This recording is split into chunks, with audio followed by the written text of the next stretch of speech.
Hey, Dudes, you haven't disappointed with the shirt again. Nah, I thought I'd go. This is the West Indies tour from last year. I took the supporters tour to the Windies, and this was the Dizzy shirt. So really chuffed with it. We loved it. Yeah, had a Carl Hooper one as well, which was really cool. So yeah, great fun. And I love your shirt too. What's that one? That VCA logo? So this is my first one-day shirt for Victoria, 18 years of age, straight out of school, a mullet that was 3 times as big as your mullet on your shirt. I was 63 kilos, so this was like 3 sizes too big, and now it's 3 sizes too small. But this was the FAAI insurance and didn't have the numbers or names on the back. I was rooming with Merv. I wasn't prepared for that, but no. I thought I'd just keep it coming out. And Glenn, spectacular shirt again. Yeah, no, appreciate it, boys. Great to see you. Flab, I was just admiring your shirt. It reminds me of Michael Bevan. Every shirt he had in his closet while he was playing, it was about 3 sizes too small, wasn't it?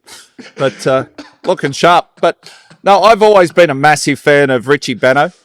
So I've got my off-white shirt on at the moment. I do have my white shirt. If this one's a little bit too much for you guys, I can just swap it over. So, yeah, I don't want to go too hard too soon.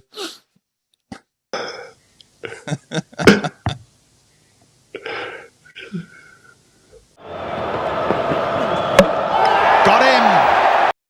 Hey everybody, welcome to the Fast Bowling Cartel podcast. My name's Damien Fleming. Batsmen, don't bother. This is just about big quicks, telling stories, and we've got 2 of the greatest Australian fast bowlers of all time. A man with 500 test wickets. He conquered the line and length, the McGrath motorway of mayhem. It's, of course, the great man, Pidge. Glenn McGrath, good to see you, Pidge. Flam, good to see you, mate. Des, great to see you, boys. Always good fun. So looking forward to today. Looking forward to the guests. It's always a bit of a surprise. Des says he's got a bit of a secret there, so looking forward to it. But, boys... Oh, I'm excited. And, of course, good to see you. We'll do the DK acknowledgement there. And, Des, I'm loving your shirt. You got the mullet there. You've also got a guest for us. Yes, thanks, Flem. Thanks, Pidge. And the salute, the DK salute. Lads, I thought it'd be really cool to get a big name on our pod. You know, we like to get some big names, but this one is one of the best and one of the great guys. Talking about fast bowlers, one of the fastest ever, boys. One of the fastest ever. Played all formats in international cricket for his country. Really made a name for himself in the T20 and franchise space. Bowling at the speed of light. Boys, it's the wild thing. Tatey, Shaun Tait. Yes! Tatey, welcome, mate. Yes, boys. Good to see you. Yeah, good to see you, Tatey. It's great. That was Great exciting. to see you, mate. Yeah, excitable, yeah. Just give us a little acknowledgement, please, You're going to Tatey. give us the salute, Tatey. Come on, the DK salute. Good stuff. Yeah. Hey, where do we find you in the world, Tatey? You've been travelling around a lot. You've lived overseas. You're coaching. Where are you at the moment, mate?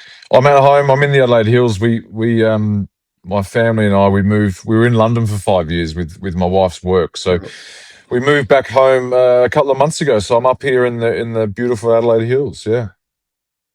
Oh, and you're enjoying being back in Adelaide? I saw somewhere that you scored some runs in the Adelaide Hills cricket comp. Is that true? I'm still going. I'm playing as a batsman, of course. Right. We're not going to talk about batsmen on this podcast. Is that No, unless they're fast bowlers, then it's okay. Making runs. But no, We can talk about your batting, games. Shaun. Yeah. I've played a few games for the local side up here. Yeah. Nice, mate. That's awesome, mate. We know you've got a few nicknames that you've had over your career. You know, we talk about Wild Thing, the Big Rig, Tatey, of course, Sloon.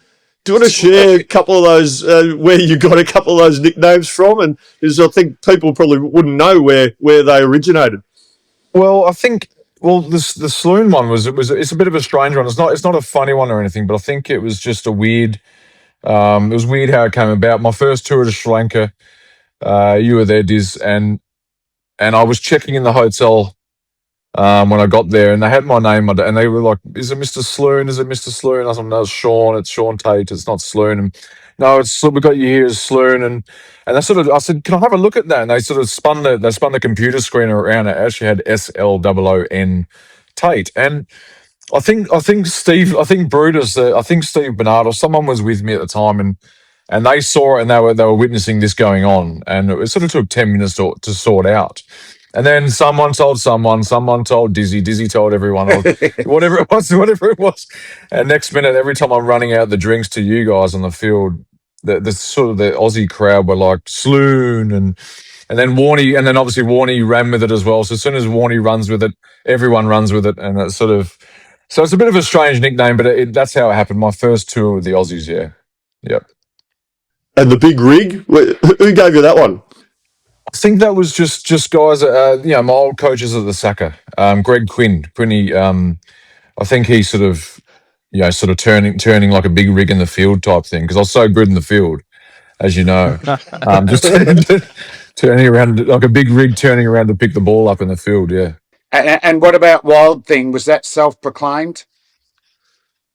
That was I think it was almost 2007 World Cup. Pidge, you were there. I think it was. Yeah. Maybe Simo ran with that one. I think Andrew Simon sort of pushed that one through. I think it was the Major League movie. Charlie Sheen was called in, from the bullpen, and the Wild Thing would play, the music would play, and he'd come on, and that was me. And they showed a video. I think one of our team meetings, I think in the Caribbean, Pidge, they showed a video of me spraying them all over the place, and I think they played that song, and it stuck.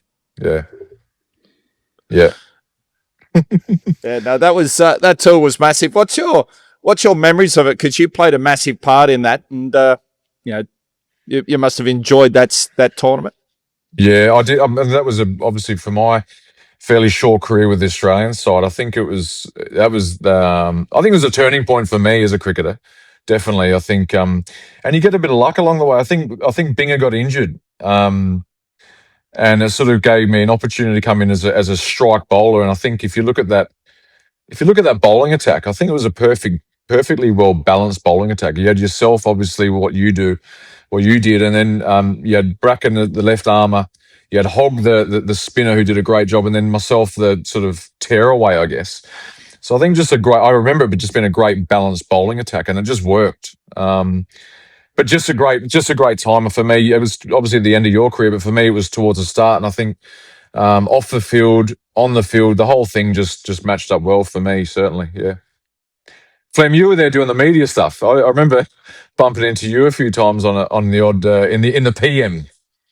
Yeah, it was Greg Blewett and myself. We had just as much fun as you boys. But it did help with your dominance as well. Like, you didn't lose a game. And then we were generally staying with you guys. So, and being an ex-Australian player, you just want the Aussies to win. But I was so pleased with your performance, Tatey. Did you get a defined role in your team, in the Australian team, or specifically that World Cup, to just let them loose? Because, you got McGrath and Bracken to tie them up with like an enforcer role. That's it. Yeah, and I think Punter did that so well. I think he knew how to use me really well. Like, sometimes it would be a 2-over spell, sometimes it would be a 4-over spell. I think, and usually he would. I think if we got a wicket, he'd bring me on straight away to try and get another one straight away, type thing. And if it didn't work, he didn't put any pressure on me. If it didn't work, he was like, "Oh, well, it didn't work," and we'll bring Pigeon back on, or whoever it is, and it's fine. So I think he just used me really well. And yeah, I think it worked out quite well for us in the end. Obviously, we won the World Cup and went undefeated again. So. And Tatey, what about going backwards? What about starting cricket? Who were your idols? Why did you take it up? And then also, your unique slinging action. When was the first time you saw it? And how surprised were you when you first saw it? Yeah, well, growing up, I think the reason I must, not that I'm in high demand, but I don't love doing a heap of media stuff nowadays, or podcasts or whatever it is. But the three of you guys, because without embarrassing you, you were definitely my idols growing up. You were part of it, so, and had a huge influence in your own way on my career, all three of you. So I think sort of your era there when you first started, the early mid-90s was when I was a young fella. And I think, Mark, as far as batsmen go, I love the War Brothers. And it was when, my fond memories of cricket, probably Michael Bevan too, when he was winning games for Australia through the 90s there. But was, I think when the West Indies and Pakistan and these teams used to come out for the Tri Series. So my first memories for cricket, or the ones that stick with me, are actually one-day cricket, which is sort of where my career ended up going anyway. But so it was when you guys were playing those Tri Series in Australia. That was my watching as a kid, definitely. So from that point of view, it was all the guys that played with you guys, and then I think cricket. I actually started with a really nice action up in the Adelaide Hills playing cricket for Nan.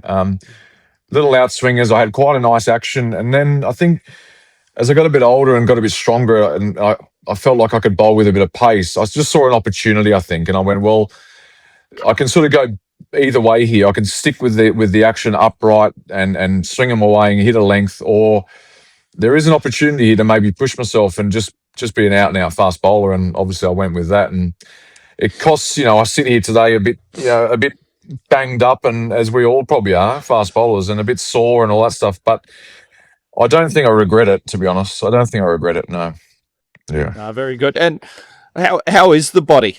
Because that action you had, did you feel it at the end of the day? You'd have to recover to get you ready for the next day, and sort of now what you'll be 43 in another week or two.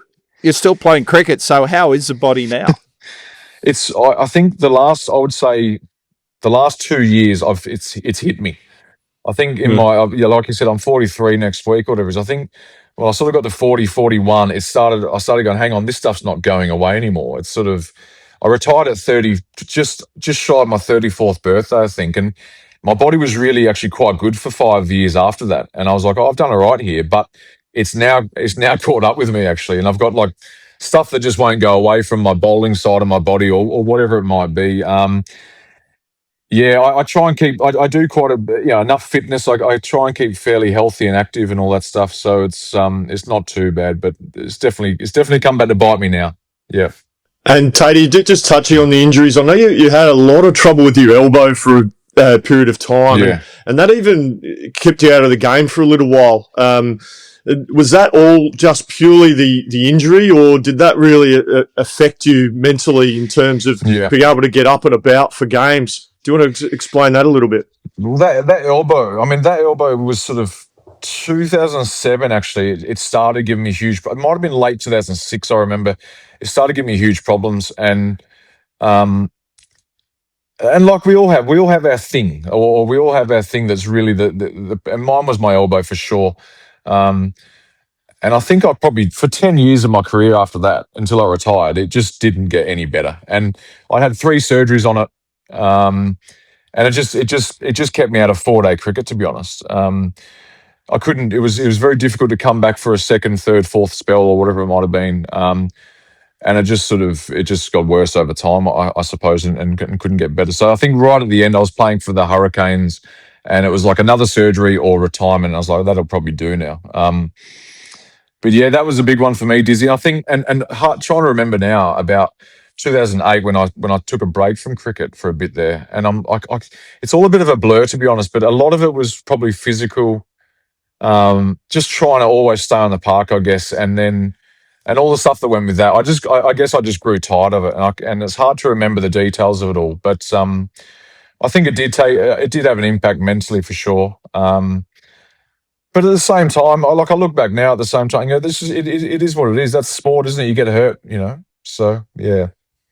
And sort of talking about your elbow there, that's predominantly from hyperextension. That's when the elbow goes back the wrong way, and the pace you're bowling at and the effort you're generating, that's where it all starts. I had issues with mine as well because I used to really hyperextend when I was a kid, hypermobile joints. But you look at someone like Jasprit Bumrah, he's got that hyperextension as well, and you wonder if there's going to be an issue there. So, being a fast bowler can be pretty tough, but I thought I'd just say that elbow issues come from the going too far the wrong way and hyperextending. And now I guess you're a coach. So when you look at your bowling action, how do you look at other guys coming through, do you sort of think, oh, you can bowl quicker if you do this sort of by what I did, or you just look at them and say, okay, how can you get the most out of them? I just remember, just because as a player, I reckon I probably fall in the category of guys that people go, I can't believe he ended up being a coach.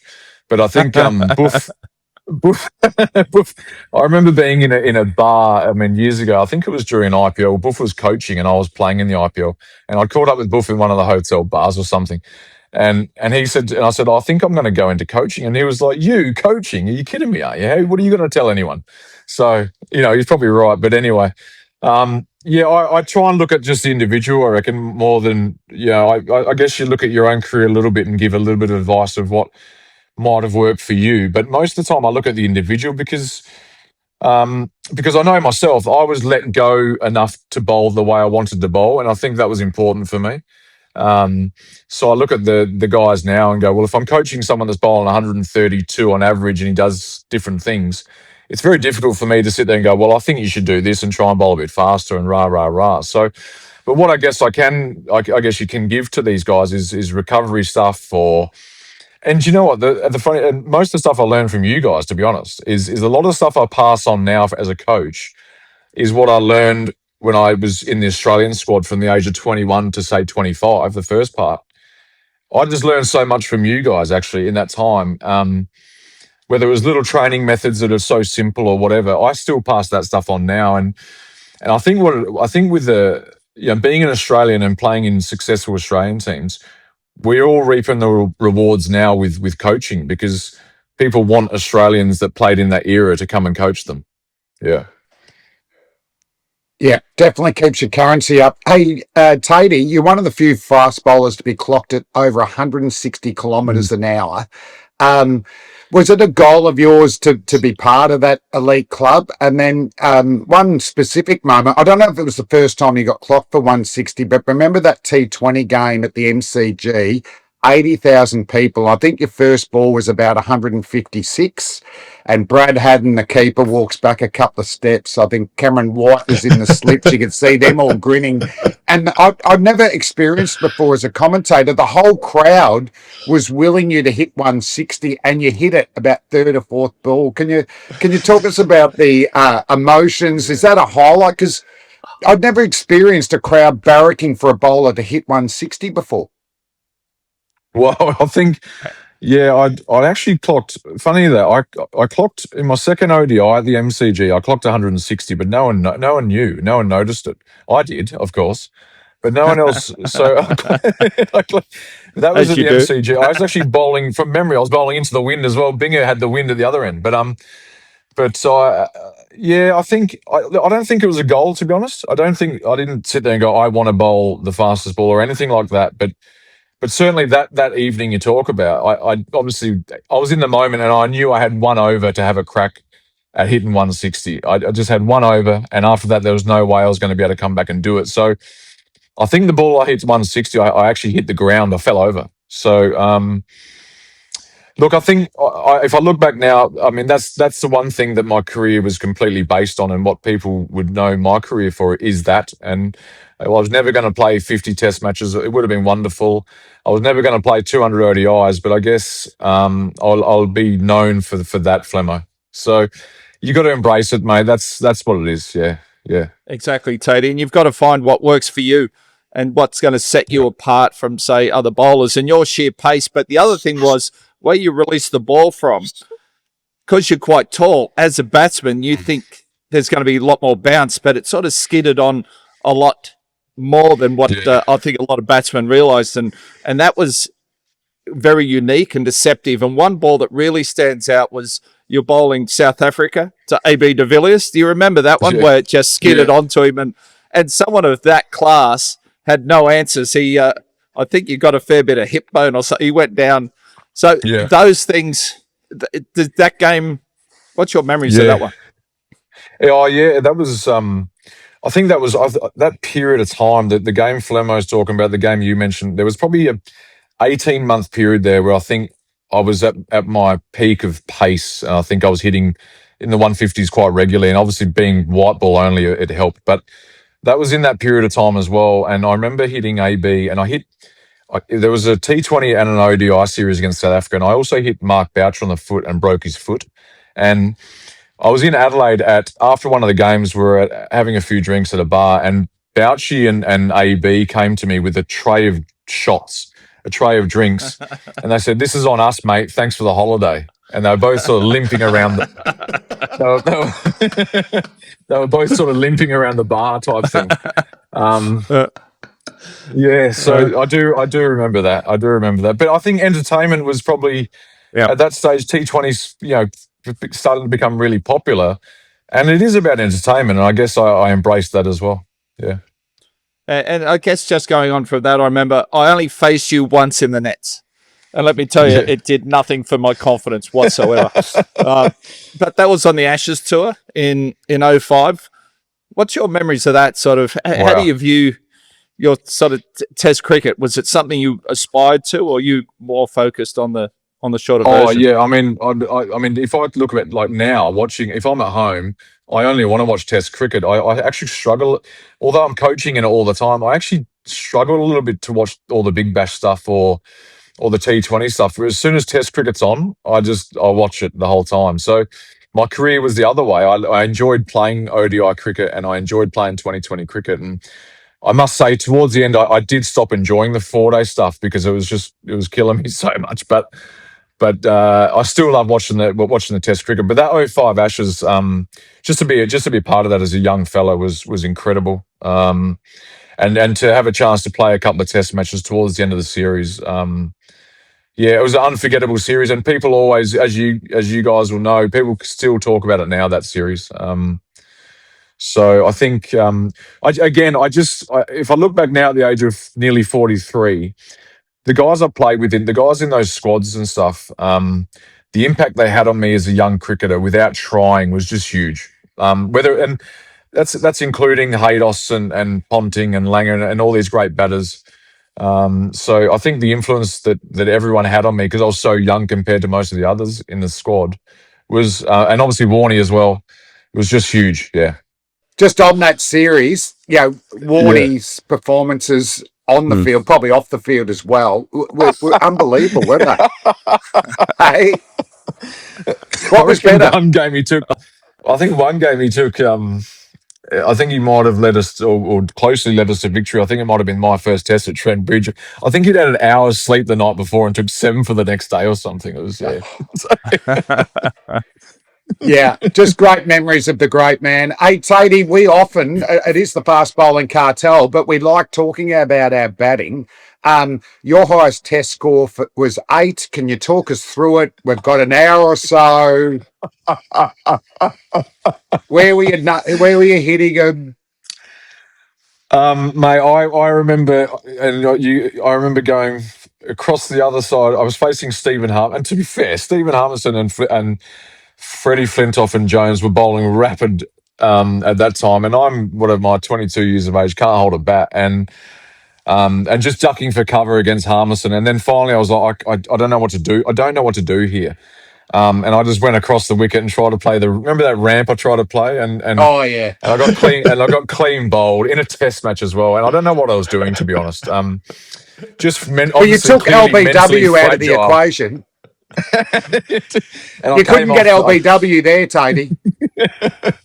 I came off into the rooms and I just sort of sat down and had my head down type thing, and I could hear I could hear Pup laughing, and I sort of just look up at him with a smile on my face, and he goes, "Never have I ever seen that in a Test match."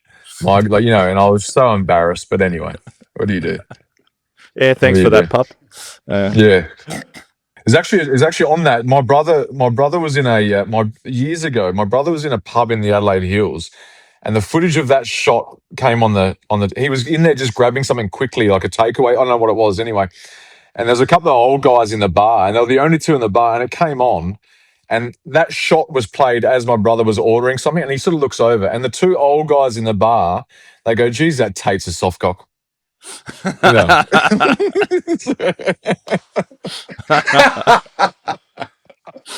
And who were they? It wasn't Rodney Hogg and someone else, was it?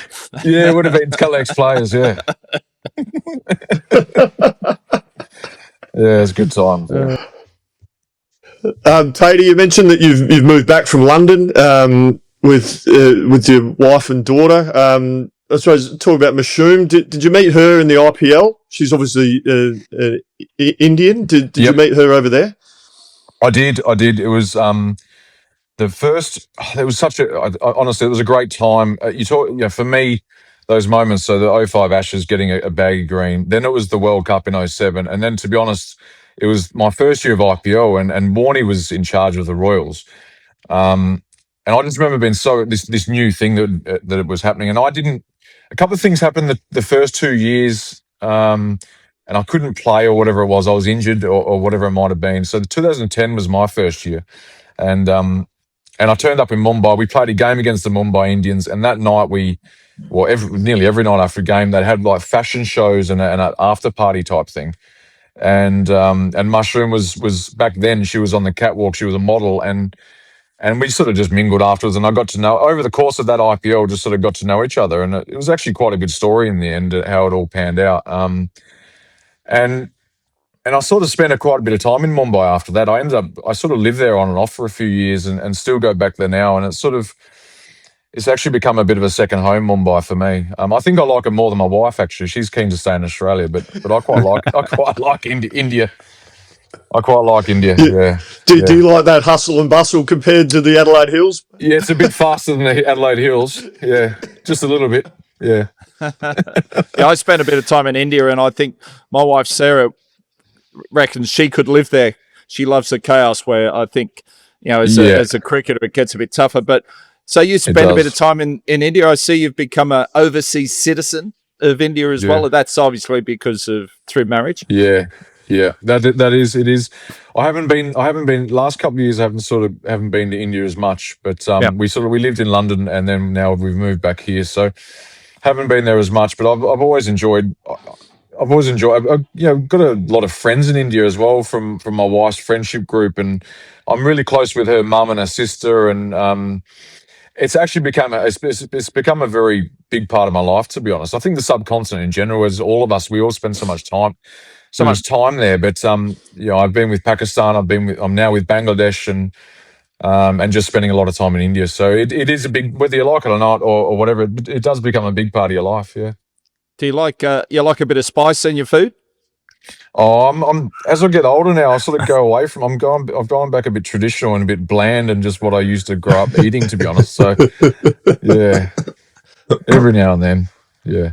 And Tatey, what about the IPL experience? Like just the crowds and how passionate they are for the teams. And then also, what about, when you're playing internationally, you generally hate the opposition batsmen. Then all of a sudden they're your teammates. How did you find that process? I thought my first year in with Rajasthan, I thought that was the best part of it. We had more obviously the Indian guys, and got quite tight with the local Indian guys that didn't play for the national team or whatever, and there's a lot of those guys around, and they became good friends. But Morne Morkel was in the team. We had my first year, we had Graham Smith, and then also the Aussies, we had Finchy and Adam Voges and these guys, and so Englishmen, South Africans, West Indians. And I thought that was the greatest part about the IPL. The only thing is, it has sort of taken away a bit of the competitive nature of the game, a little bit, to be honest, which is a little bit disappointing, but it is what it is. But I think at that time, personally, I needed something I needed to fall back in love with the game again. And I think that's what the IPL did my first year. I looked at it as competitive on the field, but it was a lot of fun off the field. And I think the way Warnie ran the team at that time was just perfect for me. So yeah, it was good timing for me, the IPL. I loved it, yeah. And Tatey, you finally hung the boots up in what was about 2017, a few years off, and then you started coaching. Was it Afghanistan 2021, and then Pakistan, and obviously now Bangladesh. How do you find coaching as a player? It's all about out in the field, and you've got control on the other side of the fence. So how are you finding the coaching? You enjoying that side of things? Yeah, I am. I enjoy it a lot, actually. I've enjoyed it more than I thought, to be honest. And I get attached to the players a bit, actually. So I think that's probably, I don't know whether it's a good thing or a bad thing, but I do get attached to the players. So I think once you get attached to them, I think you're probably enjoying yourself and what you're doing. And you see yourself in these guys a bit as well. They're going through their journey as young cricketers, and you see yourself in them a little bit, and you want to help them out, I suppose. So, and for me, my coaching is, I got to tell you, I don't love computers. I don't love systems and fitting into the norm. I don't like any of that. So that's the subcontinent to me has been so good, because it's like, well, I don't want to spend half my time coaching hiding behind a computer, with all due respect to anyone that's offended by it. But I'm like, I just want to get out there and get dirty and coach and have relationships with these guys. And I think the subcontinent, a lot of the time, it allows you to do that. So for me, it's just been working out well in that part of the world. I don't know how I'd go in Australia, to be honest. With how it works here, I don't know if I'd fit in very well. So that's been an interesting thing for me. Yeah. And Tatey, like, you played for Australia, you've coached Afghanistan, Pakistan, Bangladesh. Is it the same thing whether whatever culture or country you're playing for? Are the fast bowlers the cool guys in the team, and are all the batsmen still selfish? 100%. Absolutely. It's the same. It doesn't discriminate, Flemo. It's everywhere you go. No, you're right there, Tatey. And I played a little bit of IPL, and the one thing I noticed, at the end of the day, it doesn't matter if you're from Australia, South Africa, England, India, Pakistan, Bangladesh, wherever, West Indies, there's a commonality there, the passion for the game of cricket.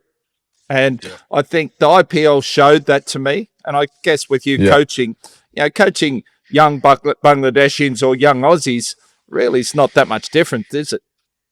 No, it is the same sort of thing. Absolutely. Obviously, we all know, I don't have to go on about the cultural differences are there. And I think if you, I think you're with the MRF, Pidge, is that with the guys there? And so if you're prepared to accept things the way they are and not want to try and come and change everything to suit you and your culture, I think that's the biggest thing about the subcontinent. I think probably, we've all done it there. We've all been and spent time there. I think having an Indian wife has helped me a lot as well, to be honest. Understand things a little bit better. So it just suits me. And like you said, it is the same stuff. They all want to get better. They all want to win games for their country. It's the same thing. Yeah. And Tatey, what about, we haven't touched on some of the great batsmen that you bowled to. I meant mainly it was in white ball cricket, but can you mention a few names and why they were so tough to bowl to? I was sort of, when I was playing, so I was at the end, sort of towards the end of Sachin and at the start of Kohli. So I got those two. And we all know how good they were. Rohit Sharma was difficult, I felt, as well. If you're on a flat wicket, bowling to him and Kohli was difficult. Sachin, I think, obviously, we all know how good he was, but it was, I think, because of his size. When I tried to bowl short to him, he was, the way he just moved and just helped it over the slips type thing towards third man. I felt him difficult because of his size, I think, and the way he just moved the pace of the ball. He was hard. And the other way was Kevin Peterson. He was the opposite. He's a big bloke. And he was sort of a bit more of a power game than Sachin, but he was equally difficult to bowl to, I thought. So I would probably say those Indian guys, I'd say Kevin Peterson. In white ball cricket, I think I had great battles with Brendan McCullum because he was almost my version as a batsman. He just threw everything at it and took risks, and if it came off, it came off, and if it didn't, it didn't. And I was sort of like that as a bowler. So him and I went hammer and tong a couple of times. It's a fair top five, that. It certainly is.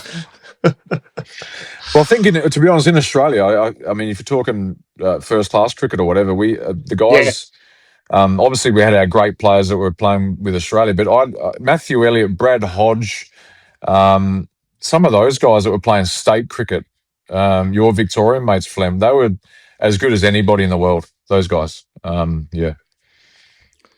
Tatey, your Big Bash experiences, you've managed to play at 3 Big Bash franchises. Were there much differences between those teams? You played the Strikers, you played at the Hobart, and you also played at the Renegades. Was there many difference between the franchises? The Renegades, the Renegades was the first year of when it became the Big Bash and the change of names and the cities and all that stuff. So the Renegades was the first year of the what is now the Big Bash, and it was just them trying to find out what they wanted, I think, and it didn't go well for us. We had a great team. We had it was myself, Dirk Nannis, Shane Harwood, so some quicks there, and we had obviously Finchy, Andrew McDonald, Brad Hodge, a couple other biggish names, like whoever it was, and we had this great team together, and we just couldn't get it happening. It didn't work for us, and they sort of screwed. They sort of tossed it out that year, and none of the players came back and played again, apart from Finchy. So that sort of went I wouldn't say pear shaped, but I think it was just the Renegades trying to find their feet, and it didn't really work out that well. I didn't bowl particularly well that Big Bash either, but I did enjoy being in Melbourne and being with one of those Melbourne teams. That was good. Coming home to Adelaide for 3 years maybe, and that was great. Adelaide Oval. Really good. The franchise was fairly well organised and sorted, so I enjoyed my time there. And then, luckily, right at the end of my career, got the call from Hobart. They offered me a good contract, and I enjoyed my couple of years down there. I think the first year I went down there, I did really well, and the second year was when I retired, and I was just that was me done type thing. So I did have some good years in the Big Bash. Yeah. And Tatey, you mentioned before that you're still trying to keep fit. You're hitting a few cricket balls every now and then. Are you a golfer? We've seen Flem swanning around with Live Golf in the last sort of week or so, and a few of the other. I think Steve Smith was out there as well. Are you a golfer as well? No, I'm not a golfer, and I'm at the point now where I've got when you get asked to play golf and you sort of go oh. Now I'm just like no. I've got to the point where it's just no golf anymore. It still crosses my mind a little bit. Are you the wild thing off the tee as well? A little bit. I can't hit off the tee. I've got to use irons. I'm one of those. And every single time I play golf now, I'll be halfway through a round, which is very rare. I'll be halfway through a round just thinking, what am I doing out here? Honestly. I'm exactly the same, Sloan. I'd rather read a book at home, or go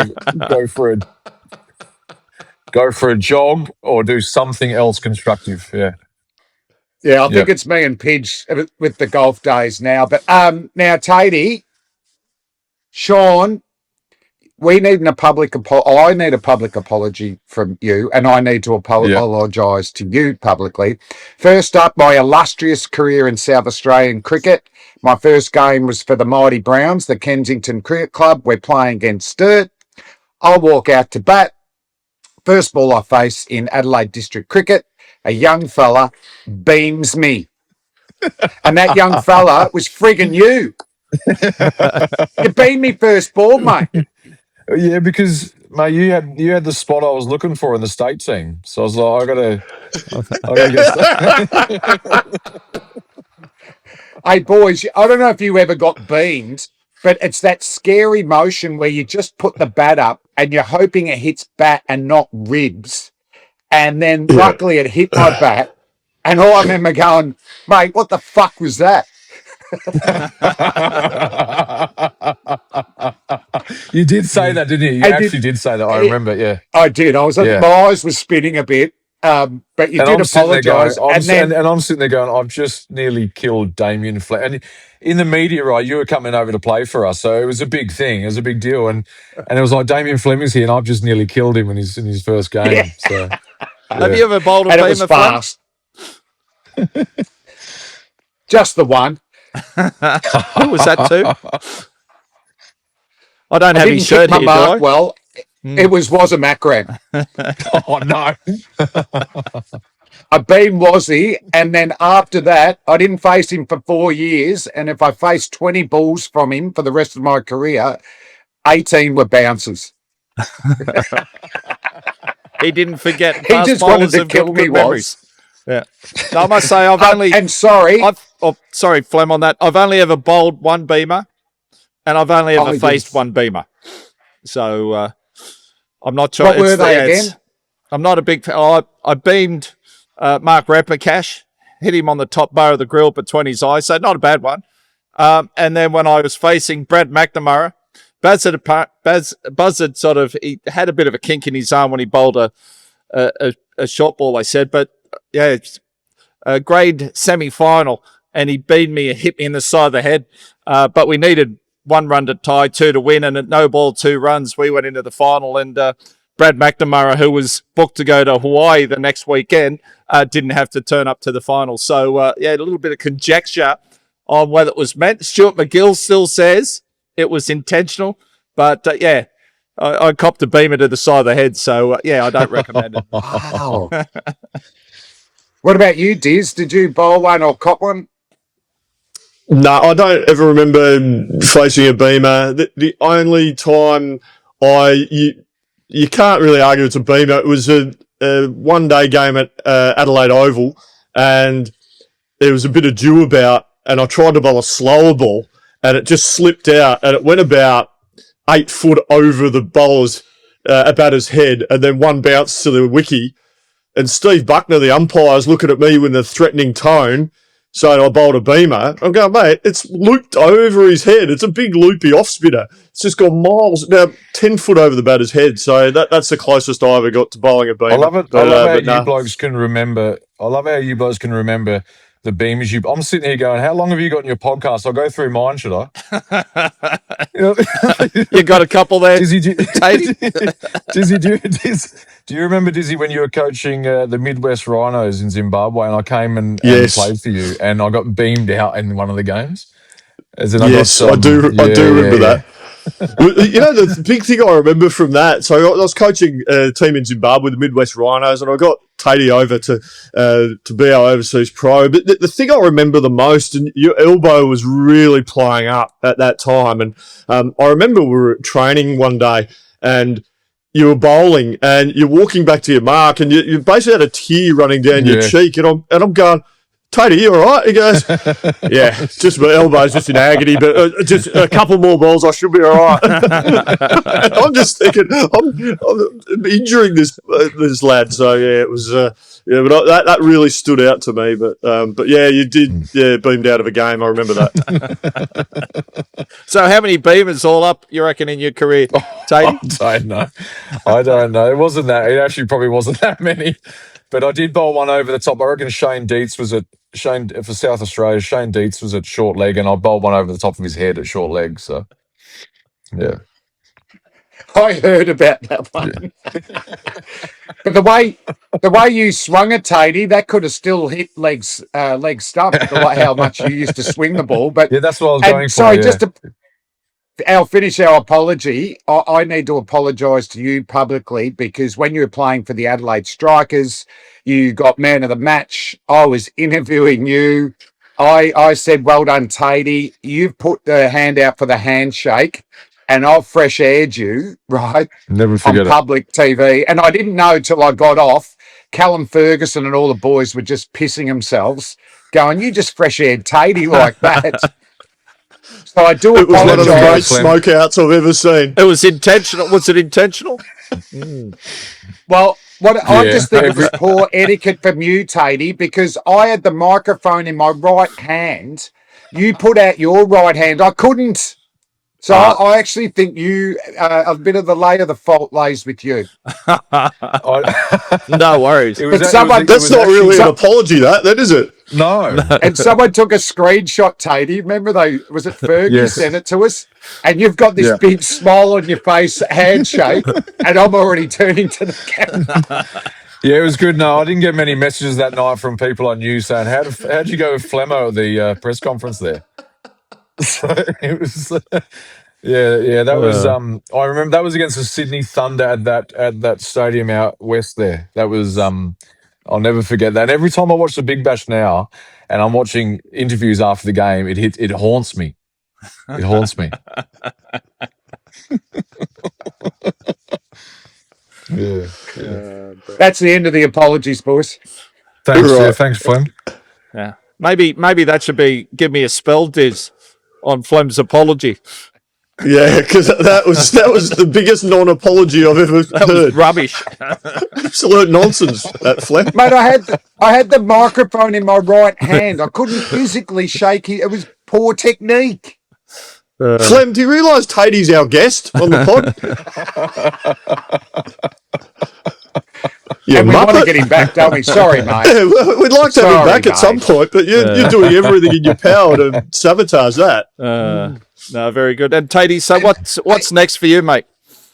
Now, Well, you guys would have seen the political stuff maybe with Bangladesh and India. So Bangladesh pulled out of the World Cup. So I was meant to be in India now with the World Cup, but they pulled out. So I think I'll fly back to Bangladesh next week, and they'll do some. There's some games coming up over there, some training camps, all of that stuff. But what it's done is given me a bit more time at home with the family, actually. So it's been a good break. But it's time to get back into it. So I'm full-time bowling coach of Bangladesh, mate. That's it. Yeah. So how much time do you have to spend in Bangladesh, Tatey, in that role? A lot. Well, so far it's been a lot. Yep. I mean, like I said, this has been quite a good break, to be honest. But it's rare to have a break like this, as you know, with international cricket. It's just full. It's full on now. It's all year round, pretty much. You get a few breaks here and there, obviously, to see the family, but we sort of try and work it where we can. In the past, I've caught up, like my wife and daughter have flown to Dubai, for example, and we've had a few days in Dubai, or with Bangladesh now in Australia, it might be Singapore, be able to catch them up in Singapore or something, and so you just try and make the best of it. But a lot of time, mate, in Bangladesh. Yep. Hey, Dooge, have you got a give me a spell or a hard worker segment up your sleeve? Well, we're talking about hard-working fast bowler, and so presented by VB. Drink responsibly. For the hard-working fast bowler, I looked at the T20 World Cup, and I saw. I looked at the things. I saw Australia defeated Ireland. Australia got 6 for 182. Ireland all out 115. And what really stood out for me is the great Nathan Ellis. 4 for 12, boys. 4 for 12 in that victory by 70 runs or whatever, 60-odd runs in the World Cup. That was on the 11th, so a couple of days ago, Wednesday night, our time. So I'm going the VB, hardest working fast bowler, the great Nathan Ellis. And also on that, he's coming back from hamstring tendonitis. This is his first game for probably a month. So once again, the fast bowlers, hard-working, gets the early wickets, finishes off. Stepping up, and doing we their need job. With no Hazelwood, no Cummins, we're pretty bare in the fast bowling. So Nathan Ellis is a key member of that team if we're going to go on to win it, isn't he?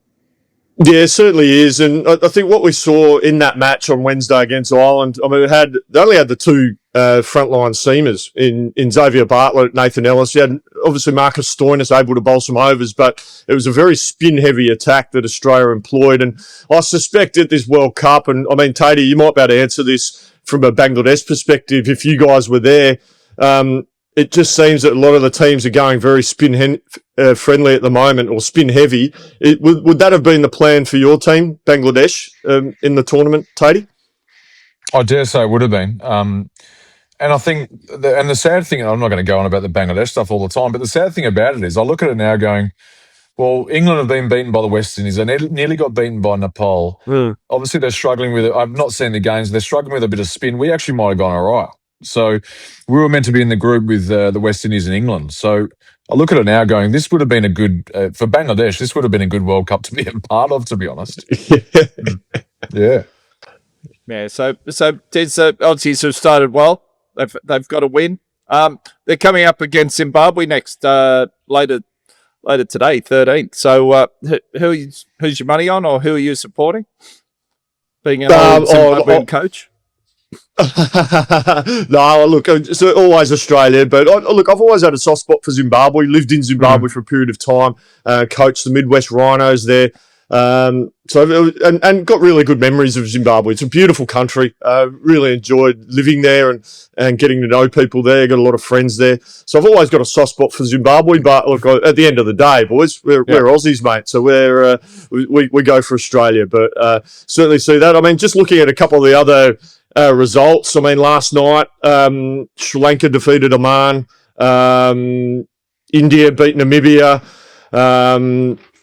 What else have we got here? Oh, Well, Italy had a win. Italy are on the board. Italy were very good. The Mosca brothers, unbeaten stand of 100 or chasing down Nepal's total. Ben Menenti got 2 for 9, opening the bowling off 4 overs. South Australian off spinner, so he did very well. He's had a good tournament. I think he got 50 odd runs the other day off about 30 balls. So look, the Aussie Italians are doing quite well there, but yeah, I think that the one game I think that stood out the other day was South Africa, Afghanistan. Went to double super over, and South Africa just got over the line. But I mean, I look at the super over numbers. The first super over, both teams got 17 runs. In the second super over, South Africa got 23. And then Afghanistan got 19. So who'd want to be a bowler? And that was with the wicket on the last ball. There was still a chance Afghanistan That's right. could There have was still won a chance to win it, Pitch. Yeah. That's just incredible, the ball striking that we're seeing at this T20 World Cup. I love the super over, boys. It adds a lot to it, doesn't it? Yeah. It does, Exactly. absolutely. And Tatey mentioned England. England have started pretty poorly. They just got across the line against Nepal. Really, they should have lost that game. And then to the West Indies. And did you see Harry Brooks' comments? Yeah. We were No. too timid. Like, what's happened to them? He's gone from being a wild boy to, stone cold Steve Austin to now we're too timid. Like, Give me a spell, Harry Brook. Give me a spell. Give me a spell, Harry Brook. That's nonsense. Come on. They don't know if they're Arthur or Martha at the moment, England. No, you don't want to I was peak just at the going to start say, of the just on tournament. that, Dizzy, like that. How many after every single game? Just these theories about what we're doing or what we're not doing or what we're just play the game for goodness sake. Yeah, You know what I mean? couldn't It's just agree like more, Tatey. Analysing They every don't- single thing that you're doing on the field, off the field. It's like just perform. That's all anyone wants, Yeah. I think paralysis by analysis, Tatey. I couldn't agree with you more. And boys, coming up in the next few podcasts, we'll do a deeper dive into the T20 World Cup. But Tatey, who do you think makes the final and who wins it, do you reckon? Oh, it's it's hard to go past India, I think, and Australia might not have a team that people will think that's a World Cup winning team, but you could just never write us off. I guess you could never write the Aussies off. So most ICC tournaments now it's Australia or India, and then your danger. Everyone you always throw New Zealand as a danger team, but they never seem to come out with the chocolates. The other one I'd say is Pakistan. Yep. They've started well too, and great So to I've see given that you India about and 8 teams Pakistan there, Flem. Sorry, mate. You've got splinters in your butt there, Tatey, sitting on the fence. Well, you could have thrown in South Africa, England, the West Indies as well. But That's right. Just pick. Well, you're asked to pick Thanks, a team, Shaun. Tatey. Just pick one, mate. Yeah, India. There you go.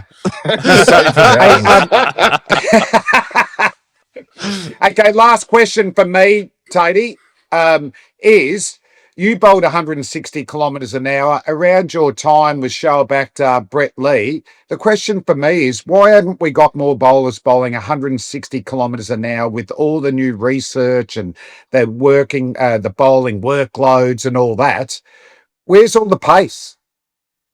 Well, mate, that's probably just it there. You probably answered the question. I don't know, but you probably answered the question right there with some of that stuff, to be honest. And look, it's obviously not an easy thing to do, and there's not many people that can just come up and try and bowl 160. That's we all know that, but I think what you just said there, some of that stuff. If you don't let players go and have I think for myself to bowl, to try and bowl at a high pace was coaches allowing me to have some ownership of my career. And if you don't allow that, I think you're going to struggle to see some of this stuff. And I think coaching now, I can see that so clearly that, we're just sort of smothering these guys a little bit too much, I think, in general, the cricketers. And instead of being adults and having a proper say on their own careers, I don't know if that's the answer, but I think it could have something to do with that, maybe. Yeah. Yeah, Tatey, I couldn't agree with you more. I've always been of the belief if you want to be a fast bowler, you've actually got to practice bowling fast. It's a bit like your craft. You know, you work on swinging the ball, you work on trying to seam it, you practice your slow balls, changes of pace, and the like. But you've also got to practice bowling fast. Like if you're always practicing and bowling at 3/4 pace, all you do is practicing to be a really good 3/4 pace bowler. So, you know, you've got to identify times, and I agree with you with the ownership of it. Give a bowler that oxygen, I suppose, to be able to take ownership. Practice bowling fast, because that's ultimately what you've got to do in a game. Look, coaches, we don't want to flog players to a point of beyond exhaustion, but we've got to allow them room to breathe. I completely agree with you on that. Oh no, I know, and I know you, all three of you guys would definitely have a great and a big opinion on this stuff. And there'd be people sitting and watching this. If you're a fitness trainer or maybe a physio or work in the medical side of the game, you'd be sitting here shaking your head at this stuff that we're saying. But I just sometimes don't know who we're answering to, and I think cricket needs to take it upon itself to look in its own game and stop copying AFL football and maybe stop copying Premier League football enough and all this other stuff and go, what are we going to do in cricket? How's the game of cricket going to be, with the fitness stuff and the medical and all this, how are we going to move forward with our game and stop looking outside all the time? Because it is so different to a lot of the other, you take some good things from other sports, absolutely. But I think it's time we stop answering to something that's not there, stop being so scared of injuries all the time, and working out what's best for our cricketers. Yeah. Yeah, no, I agree there, Tatey. And just going on bowling 100 mile an hour, you can teach someone to bowl quicker than they are, but I think to bowl 100 mile an hour is something you're born with. It's natural. You found a way that worked for you. You had a body that could generate that pace. 100 mile an hour is very unique. And on the other side of things, I agree with you 100%, Tatey. This day and age, everyone's so worried about injuries that they put them in cotton wool and they try to protect them. Fast bowling is tough on the body.